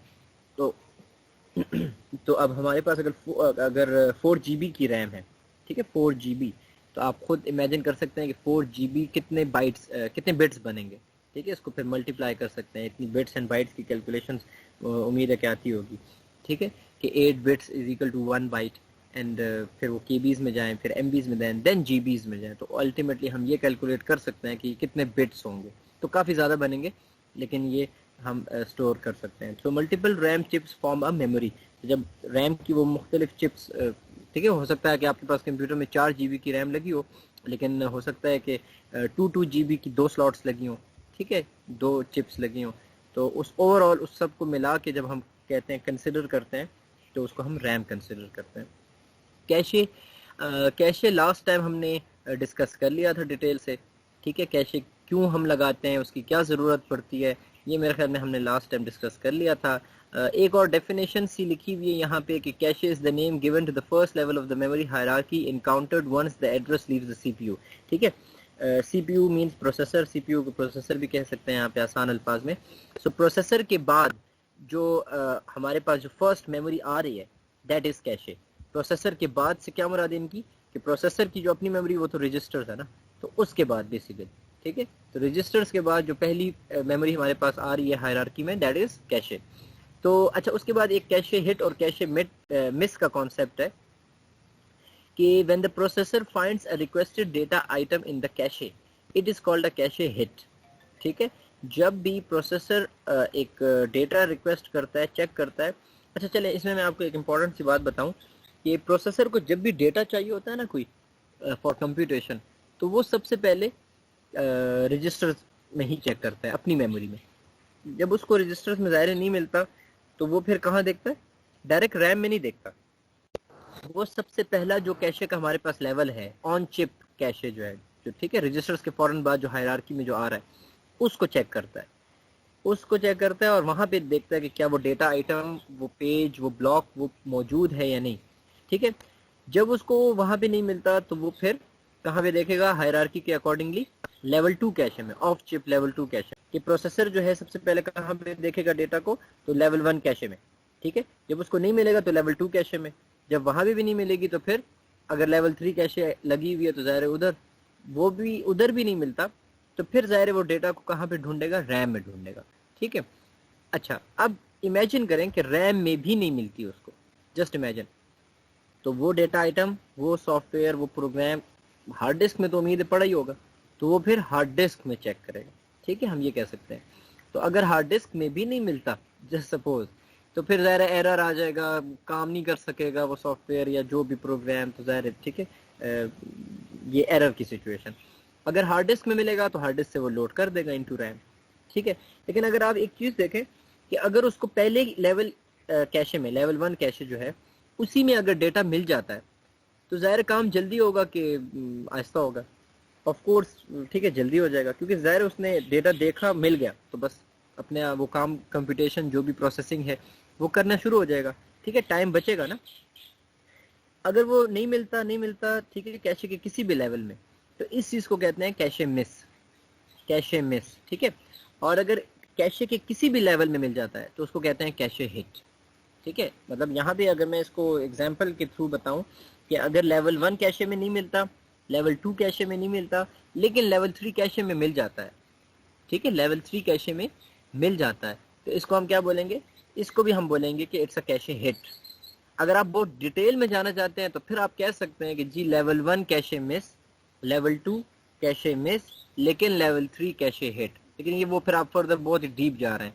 इन जनरल कैशे के किसी भी लेवल में अगर डेटा आइटम मिल जाएगा तो we will say it's a cache hit. और अगर किसी भी मतलब कैशे में लेवल जो है कैशे के लेवल में नहीं मिलेगा तो उसको कहेंगे हम कैशे मिस, ठीक हो गया। ये एक सिंपल सी ही बात थी, लेकिन इसके पीछे लॉजिक क्या है, ये क्यों इतना हम डिस्कस कर रहे हैं कि कैशे हिट एंड मिस जो है वो एक इम्पॉर्टेंट कॉन्सेप्ट है और हमने जो है अवॉइड करना होता है कैशे मिस। तो ओएस जो है वो ये चाहता है कि ये जो कैशे मिस है ये कम से कम हो, ये ना हो, ठीक है, क्योंकि अगर कैशे मिस होता है तो ज़ाहिर ओवरऑल परफॉर्मेंस जो है हमारे कंप्यूटर की स्लो डाउन हो जाती है, ठीक है, ये परफॉर्मेंस। तो हम यही चाहते हैं कि काम जो है जल्दी से हो, और काम जो है कैशे हिट अगर होगा तो ज़ाहिर काम ठीक हो रहा होगा, जल्दी हो रहा होगा। अगर कैशे मिस ही बार बार हो रहा होगा तो काम ठीक से नहीं होगा। अब इस चीज़ को देखने के लिए हमारे पास रिप्लेसमेंट एल्गोरिथम्स हैं जो कि बहुत ही इंपॉर्टेंट है, ठीक है, इंपॉर्टेंट कॉन्सेप्ट है, और इसको ज़रा आप सारे ध्यान से सुने। इस पर हमारा टाइम भी थोड़ा सा लगेगा अभी, लेकिन ये आखिरी टॉपिक है, बल्कि आखिरी तो शायद नहीं है, हाँ नहीं आखिरी नहीं है, ठीक है, एक और टॉपिक भी है फिर, लेकिन ये वो छोटा सा टॉपिक है, ये वाला इंपॉर्टेंट और बड़ा टॉपिक है रिप्लेसमेंट एल्गोरिथम्स, ठीक है। इसको हम बोलते हैं कैशे रिप्लेसमेंट एल्गोरिथम। हमारे पास जैसे कि हमने डिस्कस किया था कि रैम का साइज तो ज़्यादा होता है लेकिन कैशेस का साइज बहुत ही कम होता है, ठीक है, ये बात मैंने लास्ट टाइम डिस्कस की थी। और कैशे का साइज हम बहुत ज़्यादा भी नहीं रख सकते क्योंकि फिर एक्सपेंसिव हो जाएगी आपकी मशीन, आपका कंप्यूटर, लैपटॉप, ठीक है। तो कैशे का साइज होता है अराउंड, जिस तरह मैंने डिस्कस किया था लास्ट टाइम भी, 24 MB मैक्सिमम कर लें, ठीक है, 20 MB, 16 MB, 10 MB, 8 MB, मतलब ये बहुत थोड़ा साइज है। मिला लें अगर कैशे के सारे लेवल्स को मिला के भी कर लें तो आपके पास यही बमुश्किल 20-30 MB तक ही जाएगा, ठीक है। तो MBs तो ये बहुत थोड़े हैं। दूसरी तरफ रैम हमारे पास फिर भी काफ़ी अच्छी होती है, 4 GB, 8 GB अराउंड, इतनी तो आजकल लोगों के पास होती है। हम अब ये तो कर नहीं सकते कि रैम का सारा डेटा कैशे में ले आए, हम सिर्फ इम्पोर्टेंट डेटा ही लाएंगे। अब वो इम्पोर्टेंट डेटा कौन सा होता है, ठीक है, कैसे पता चलेगा या क्या करेंगे, उसके लिए एल्गोरिथम्स हैं, ठीक है, आपकी स्क्रीन पे नज़र आ रहे होंगे। इसका कंप्लीट नेम है कैशे रिप्लेसमेंट एल्गोरिथम्स, ठीक है। तो हम 5 कैशे रिप्लेसमेंट एल्गोरिथम्स यहाँ पे डिस्कस करेंगे, और वैसे तो बहुत से हो सकते हैं लेकिन ये 5 हम डिस्कस करेंगे। इसमें कुछ अच्छे हैं, कुछ थोड़े से बुरे हैं, लेकिन ओवरऑल ये 5 हम इसीलिए डिस्कस कर रहे हैं कि ये इंपॉर्टेंट हैं। अच्छा जी, यहाँ पे स्लाइड्स के अकॉर्डिंगली हम अगर चले जाएं तो सबसे पहला है ऑप्टिमल रिप्लेसमेंट। ऑप्टिमल रिप्लेसमेंट ये है कि replace the block which is no longer needed in the future, ठीक है। ये इस तरह है कि जैसे आप जो है नजूमी लोग जो करते हैं, ठीक है, कि फ्यूचर की प्रिडिक्शन कर लें, आप पहले से प्रिडिक्शन कर लें कि अच्छा, अब यहाँ पे हाँ पहले मैं एक सिनेरियो तो आपको समझा दूँ। सिनेरियो ये है कि हमारा कैशे जो है इस टाइम पे फुल है, ठीक है, हम ये एज्यूम कर रहे हैं कि कैशे इज़ कम्प्लीटली फुल इस टाइम पे। अब रैम से हमने एक डेटा जो है वो कैशे में लाना है, रैम से एक डेटा आइटम, एक पेज, एक ब्लॉक, ठीक है, इसको डेटा आइटम बोल सकते हैं, पेज बोल सकते हैं, ब्लॉक बोल सकते हैं, कुछ भी बोलें, कोई भी नाम आप ले लें। हमने रैम से एक डेटा को कैशे में लाना है, ठीक है, लाना ही लाना है, ठीक है, मस्ट। क्यों? क्योंकि उसकी इंपॉर्टेंस ज़्यादा है, वो बार बार यूज़ हो रहा है, तो हम उसको रैम से उठा के कैशे में लाना चाह रहे हैं, ठीक है। लेकिन प्रॉब्लम क्या है हमारे पास, कैशे इस टाइम पे फुल है। अब आपने इसको रिप्लेस करना है ना, पेज को रिप्लेस करना है, मतलब कैशे से किसी पेज को निकालना है, ठीक है, सो दैट ये जो रैम से जो नया पेज आ रहा है वो इसमें आ जाए। ये बात बड़ी इंपॉर्टेंट थी जो मैंने अभी की, ठीक है। अगर ये कॉन्सेप्ट समझ आ रहा है, ये बात समझ आ गई है, तो ही मैं फिर आगे बढ़ सकूंगा। मैं इस बात को जल्दी से सिर्फ रिपीट कर लेता हूँ, सिर्फ उन लोगों के लिए जिनको समझ ना आई हो, ठीक है। सिचुएशन इस तरह है कि कैशे हमारी फुल है और रैम से कोई इंपॉर्टेंट पेज, कोई इंपॉर्टेंट डेटा हमने कैशे में लाना है। आपने ये समझ लेना है कि उस पेज को तो हमने मस्ट लाना है हर हालत में, ठीक है। वो तो कैशे में आएगा ही आएगा, लेकिन क्योंकि कैशे में जगह नहीं है तो कैशे में किसी एक पेज को हमने निकालना होगा। अब किस को निकालें, ये हमारी बहस है, ठीक है। अब अनफॉर्चुनेटली क्लास हमारी फिजिकली हो नहीं रही, वरना उसमें मैं बड़ी अच्छी एग्जांपल दे देता हूँ। जैसे कि क्लास की सिनेरियो को हम देख लेते हैं कि अगर हमारी ये क्लास है और उसमें 30 चेयर्स पड़ी हुई हैं, ठीक है, और वो 30 की 30 चेयर्स फिलअप हैं, सब स्टूडेंट्स उस पर 30 स्टूडेंट्स बैठे हुए हैं, और बाहर से एक स्टूडेंट एंटर होता है और उसको अब मैंने एडजस्ट करना है, ठीक है, उसको मैंने मस्त बिठाना है उस नए स्टूडेंट को। तो इन 30 में से मैं किस को बाहर निकालूंगा, ठीक है, ये सवाल है। इन 30 में से मैं किस को बाहर निकालूंगा, क्योंकि मैंने उस नए आने वाले को मस्ट बिठाना है हर हालत में, ठीक है। सो उसके पीछे जो है, ठीक है, वो फिर क्या हो सकता है। तो हम ये बात कर रहे हैं कि पहला जो एल्गोरिथम हम डिस्कस करने जा रहे हैं वो है ऑप्टिमल रिप्लेसमेंट एल्गोरिथम, जो कि कहता है कि आप प्रिडिक्ट करें कि एक ऐसे बंदे को, अगर क्लास की बात हो रही है, या एक ऐसे पेज को आप निकाल लें जो कि फिर फ्यूचर में दोबारा ज़रूरत नहीं पड़ेगी उसकी, आप उससे दोबारा बात नहीं करेंगे। जैसे कि प्रोसेसर जो है उस पेज को दोबारा यूज़ नहीं करेगा। लेकिन ये बताना, ये प्रिडिक्ट करना बजाते खुद एक मुश्किल काम है। प्रिडिक्शन एक मुश्किल काम है, ठीक है। मैं आपसे कहता हूँ कि कल बारिश होगी कि नहीं, तो ये एक प्रिडिक्शन वाली बात, weather forecasting is almost weather prediction, ठीक है। लेकिन उसको हम वेदर प्रिडिक्शन नहीं कहते, वेदर फोरकास्टिंग कहते हैं। क्यों? वो इसलिए हम कहते हैं कि उसमें चांस वाली बात तो होती है, लेकिन हम फोरकास्टिंग किस तरह करते हैं, करंट जो वेदर सिचुएशन है उसको देख के। मतलब मैं आपसे अगर पूछूंगा कि कल बारिश होगी, तो आप ज़ाहिर आज देखेंगे कि यार आज क्या क्लाउडी है, नहीं है। तो अगर आज इतना कोई क्लाउडी नहीं है, कोई समा नहीं बना हुआ, तो उम्मीद है कि, या चांसेस हैं कि कल भी नहीं होगी बारिश, ठीक है। उम्मीद नहीं, मैं कह रहा हूँ कि कल भी नहीं होगी, वरना हो जाए बारिश तो चले, अच्छी बात है। तो ठीक है, सो सिमिलरली वेदर फोरकास्टिंग में ये होता है कि आप जिस इलाके की बात कर रहे हैं, तो उस दूसरे इलाके से जो करीब के जो इलाके हैं उनमें क्या सिचुएशन है क्लाउड्स की, सैटेलाइट्स के थ्रू देखा जाता है। अच्छा, इसके अलावा आप हिस्ट्री पे भी जाते हैं कि अक्टूबर के महीने में इस इलाके में, अटक में, जो भी जगह में, वहाँ पे क्या बारिशें होती हैं या नहीं होती, ठीक है। पास्ट ट्रेंड्स देख लेंगे आप, पास्ट ईयर को देखेंगे, पास्ट 2 ईयर्स को देखेंगे, 3 ईयर्स, 5 ईयर्स को देखेंगे, ठीक है, कि क्या अक्टूबर में, तो मैं आपसे पूछ रहा हूँ कि कल बारिश होगी, तो अब आप ये उस तरीके से करेंगे कि कल 10 अक्टूबर को बारिश होगी या नहीं। तो आप उसको देखने के लिए 10 अक्टूबर 2019, 2018, 17, 16, 15 को देखेंगे, ठीक है। तो उस तरह अल्टीमेटली आप एक नतीजे पे पहुंचेंगे। ये सारे पॉइंट्स मैंने बता दिए, सब ठीक है, करके आप प्रिडिक्शन करेंगे मौजूदा सिचुएशन को, पास्ट को, सब कुछ को देख के, ठीक है। अब यहाँ पे क्वेश्चन ये अराइज होता है कि किसको निकाला जाए।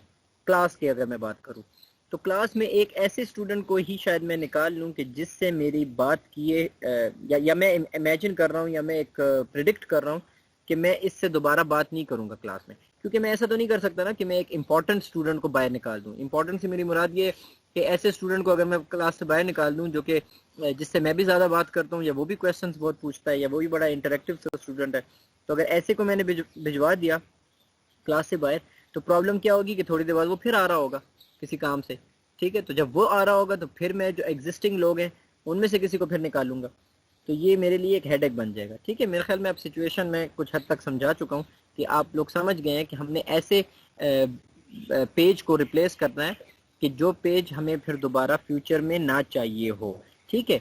तो हम कैसे प्रिडिक्ट करेंगे? प्रिडिक्शन के लिए हम पूरा एक एल्गो बनाएंगे जिसमें हम पास्ट हिस्ट्री रखेंगे। जैसे कि मैंने अभी फोरकास्टिंग की आपको बात की ना, तो उसमें हम हिस्ट्री मेंटेन कर रहे हैं ना, एक किस्म की पिछले 5 सालों की और ये सारा कुछ।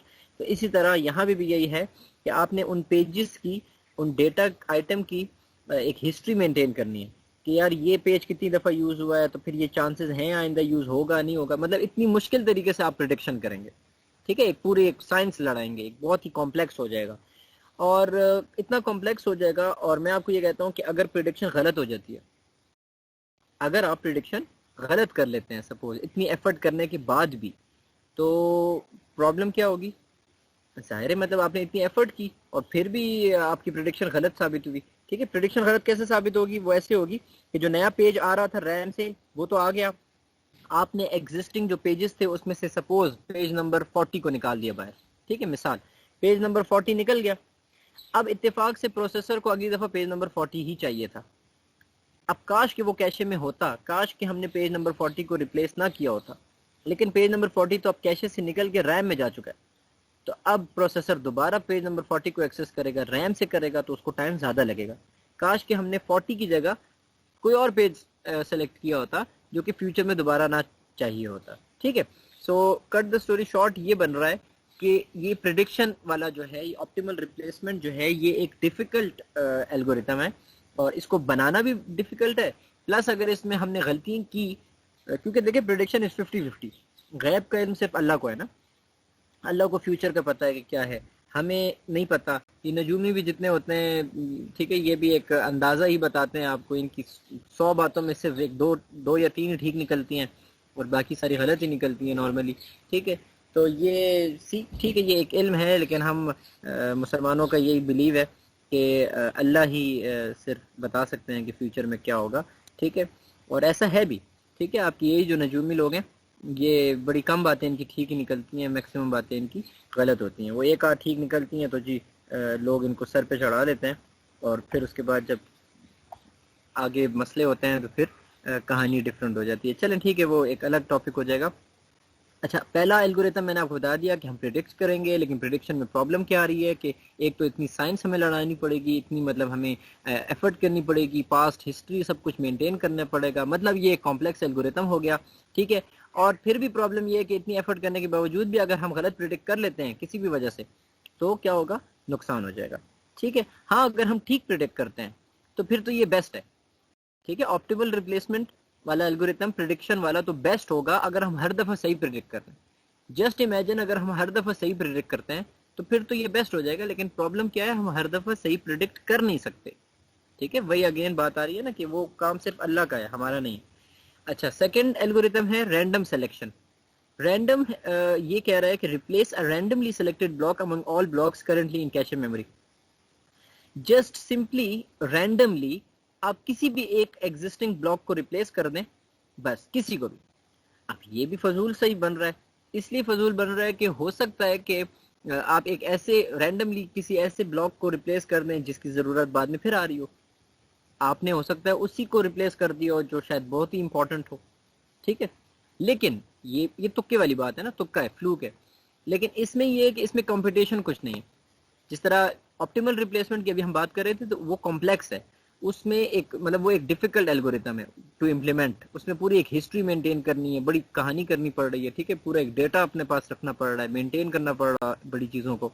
रैंडम में आपको कुछ नहीं करना पड़ रहा, जस्ट रैंडम का फंक्शन है या रैंडम एक नंबर जनरेट होगा, आउट ऑफ 40 किसको निकालूं? चलें जी 20 को निकाल लें।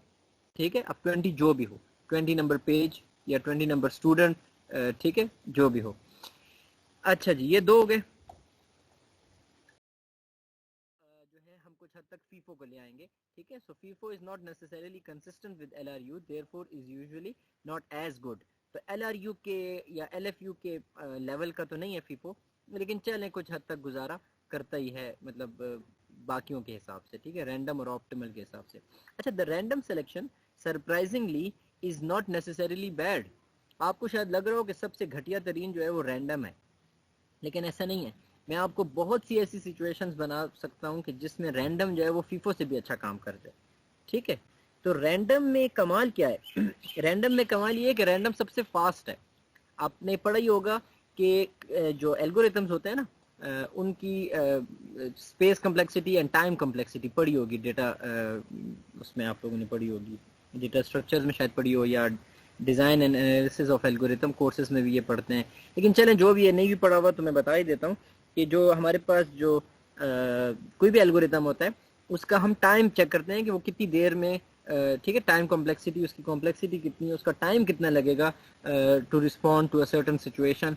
ठीक है, तो टाइम बहुत मैटर करता है कंप्यूटेशंस में, कंप्यूटर्स में, क्योंकि अगर आपका एक एल्गोरिथम अच्छा हो लेकिन वो घंटे लेकर रिजल्ट दे तो ये फ़ायदा नहीं होगा।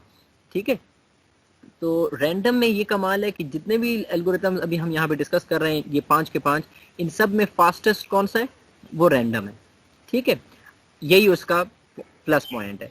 तो कभी कभी तुक्का अगर हमारा सही लग जाए और हम एक ऐसे पेज या एक ऐसे ब्लॉक को रिप्लेस कर दें कि जिसकी ज़रूरत ही ना पड़े, तो ज़बरदस्त हो गया, ग्रेट हो गया, और हमारा कुछ टाइम भी ज़ाया नहीं हुआ, बहुत जल्दी कंप्यूटेशन हमने कर दी। ठीक है, लेकिन बुरा क्यों हो जाएगा रैंडम, जाहिर है कि हम गलत प्रिडिक्ट कर लें। अच्छा, यहाँ पे भी प्रिडिक्शन ही है इन अ सेंस, मतलब ठीक है, तुक्का लगाना एक किस्म का बस प्रिडिक्शन ही है, लेकिन वो उस लेवल की प्रिडिक्शन हम नहीं कर रहे जो ऑप्टिमल में हम कर रहे थे। ऑप्टिमल में तो हम एक डिटेल्ड, जिसको कहते हैं ना कि हम एक काम कर रहे हैं, डिटेल प्रिडिक्शन कर रहे हैं, मतलब पूरी हिस्ट्री मेंटेन कर रहे हैं। ठीक है, सो मैं इस चीज़ को, इस टॉपिक को कंक्लूड करने लगा हूँ। हमारा जो रैंडम है that will be somewhat near to FIFO, FIFO की इक्वलेंट, या बस चलें उससे थोड़ा सा कम कर दें, ये होगा। और सबसे आखिरी पांचवा या जो भी चौथा बोले आप, क्योंकि हमने टॉप पे 2 को रख दिया था ना, तो चौथा या पांचवा बोले वो हमारे पास हो जाएगा ऑप्टिमल रिप्लेसमेंट। ठीक है, so the best are LRU and LFU, second पे हमारे पास फीफो हो जाएगा, और रैंडम भी बस उसी के आसपास, लेकिन चलें थर्ड कर लें, and fourth is optimal replacement. अच्छा जी, नॉन वोलेटाइल मेमोरीज सबको पता होंगी, जो कि कौन सी होती हैं, जो वोलेटाइल नहीं होती, क्योंकि वो नॉन वोलेटाइल होती हैं, जिसमें हमारे पास डेटा जो है वो लॉस नहीं होता। ठीक है, वोलेटाइल में डेटा हम लूज कर जाते हैं, जैसे कि रजिस्टर्स, जैसे कि कैशेज, जैसे कि रैम, वो वोलेटाइल होती हैं। ठीक है, D RAM and S RAM are volatile memories. D RAM dynamic RAM, S RAM static RAM. ठीक है, आजकल डी रैम ही होती है, डायनेमिक रैम होती है, DDRs होती हैं, आपको पता ही होगा। ठीक है, सो ये डायनेमिक रैम्स होती हैं। डी रैम और एस रैम में डिफरेंस सिर्फ इतना है कि ये पुरानी टेक्नोलॉजी है एस रैम, ठीक है, डी रैम नई टेक्नोलॉजी है। प्लस डी रैम जो है हमारे पास स्पीडियर है, कम पावर कंजम्पशन वाली है। ठीक है, ये पावर जो है, बिजली जो है, या बैटरी टाइम आप कह लें। ठीक है, लैपटॉप्स की बात करें या स्मार्टफोन्स की बात करें, तो जो इसमें जो रैम लगी होती है ये कम से कम पावर खींचती है। ठीक है, तो ये इसलिए अच्छी है।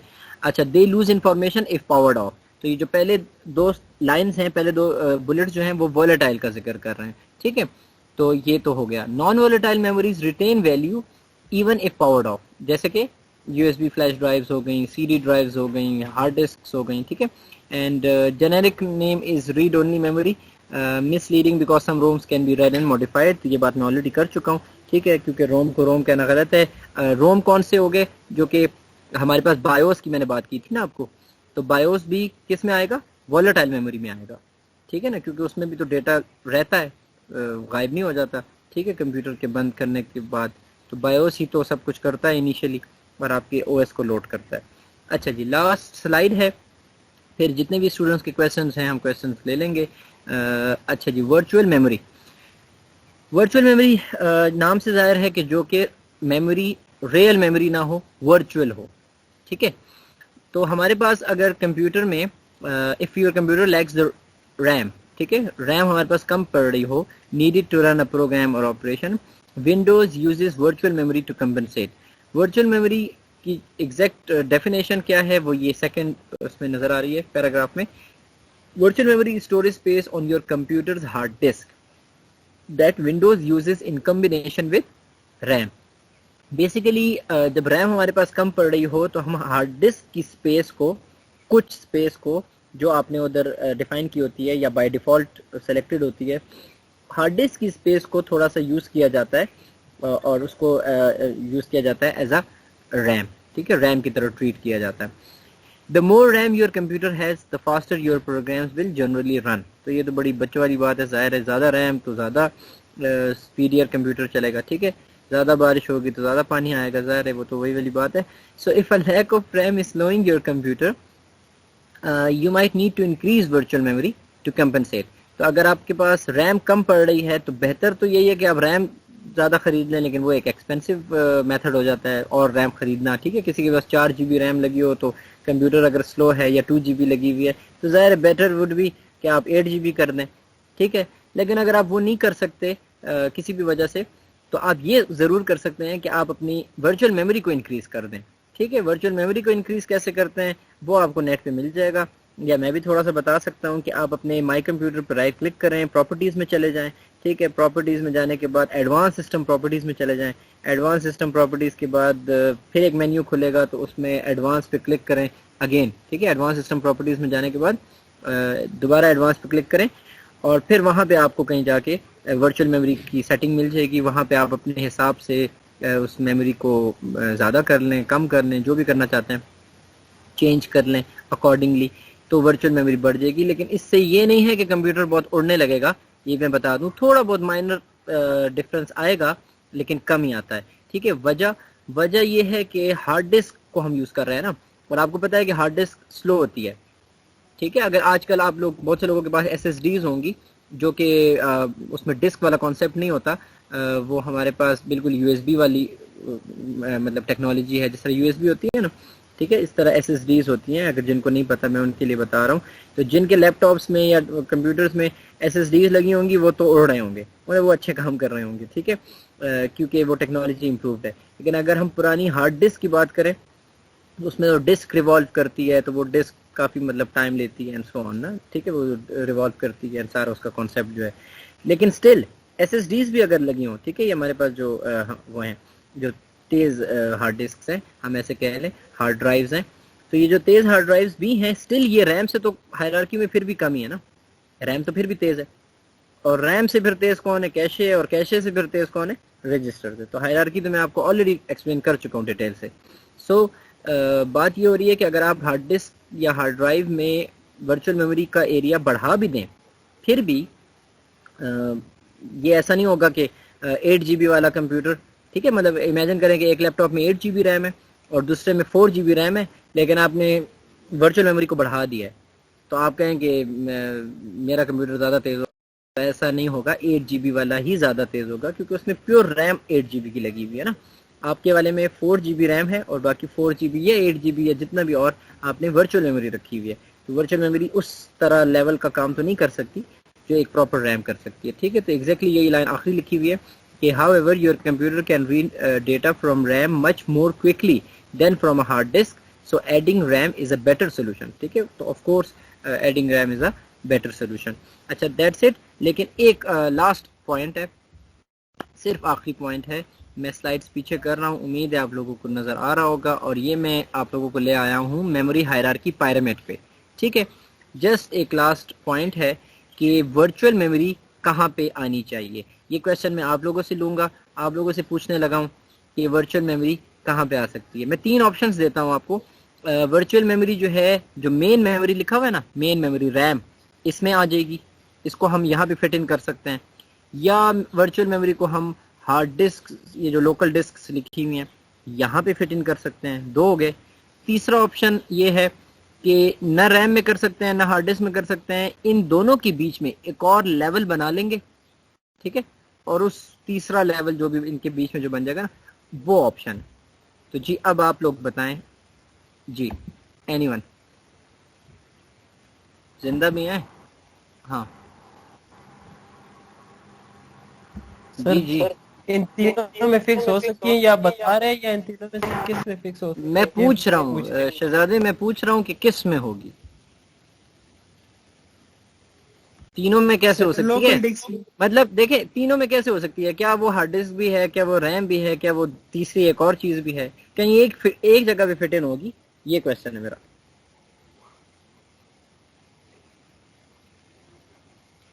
जी, एनी अदर वॉलंटियर, कौन बोलना चाहता है? लोकल मेन डिस्क में। मेमोरी और लोकल के दरमियान लोकल होगा। डिस्क। अच्छा, लोकल डिस्क से 2-3 आंसर्स आए हैं। लोकल डिस्क के अलावा कोई आंसर आ रहा है?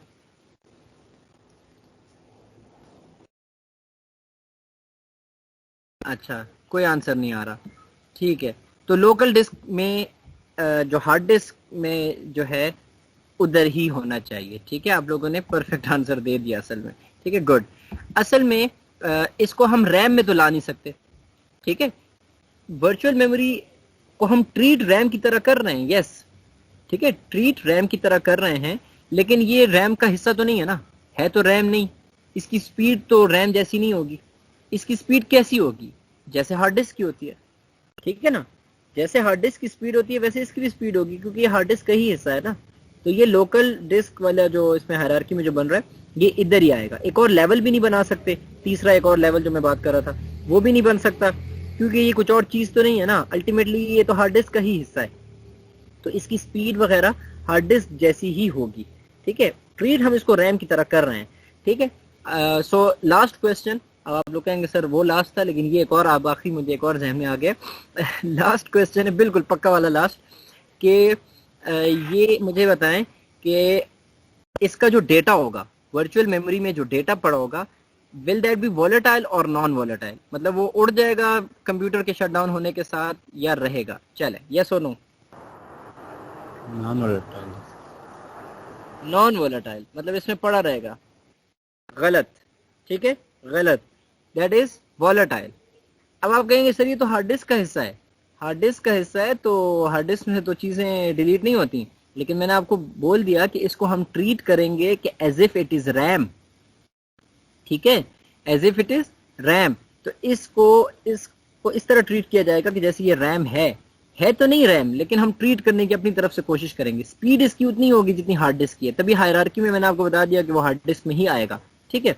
लेकिन उससे डेटा वॉलेटाइल है, वो डिलीट हो जाएगा, इतना मैं आपको कह दूं, ठीक है। क्योंकि आप कंप्यूटर जब शट डाउन करेंगे, रीस्टार्ट करेंगे, दोबारा आएंगे तो वर्चुअल मेमोरी खाली होगी। वर्चुअल मेमोरी तभी यूज होती है जब हमारी मेन मेमोरी जो है ना, रैम जो है वो फुल हो जाती है।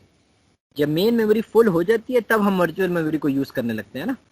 मतलब अब ये तो बेवकूफ़ी सी है कि आपकी मेन मेमोरी अभी रहती है, उसमें काफ़ी जगह है, आप फिर भी वर्चुअल मेमोरी को यूज़ कर रहे हैं, ठीक है। ये तो बैकअप वाला हिसाब है, ये तब यूज़ होगा जब बैकअप की सिचुएशन होगी, ठीक है। तो मैंने बड़े डिटेल से सारा कुछ क्लियर कर दिया। आई होप कि आप लोगों को क्लियर हो गया होगा। और एक और पॉइंट, चलते चलते क्वेश्चन नहीं है, लेकिन सिर्फ इतना कह रहा हूँ कि वर्चुअल मेमोरी की क्योंकि स्पीड स्लो होती है, तो वर्चुअल मेमोरी का जो डेटा है जो अगर ज़्यादा यूज़ हो रहा है, ठीक है, तो उस डेटा को हम फिर स्वैप कर लेते हैं, उसको हम ले आते हैं रैम में, और रैम का वो डेटा जो ज़्यादा यूज़ नहीं हो रहा, कम से कम यूज़ हो रहा है, उसको फिर हम वर्चुअल मेमोरी में ले जाते हैं। ये स्वैपिंग भी की जाती है। ये उस सूरत में होता है कि जब आपका एक ऐसा डेटा प्रोग्राम वर्चुअल मेमोरी में आ गया है जो कि ओवरऑल बहुत ज़्यादा यूज़ हो रहा है, तो उसको हम रैम में ले आएंगे और रैम से किसी डेटा को उठा के किसी प्रोग्राम को, किसी डेटा को उठा के वर्चुअल मेमोरी में ले जाएंगे। लेकिन याद रहे कि वर्चुअल मेमोरी तब यूज़ होगी जब आपकी रैम फुल हो जाएगी, तो तब इसको हम एज अ बैकअप यूज़ करेंगे, ठीक है।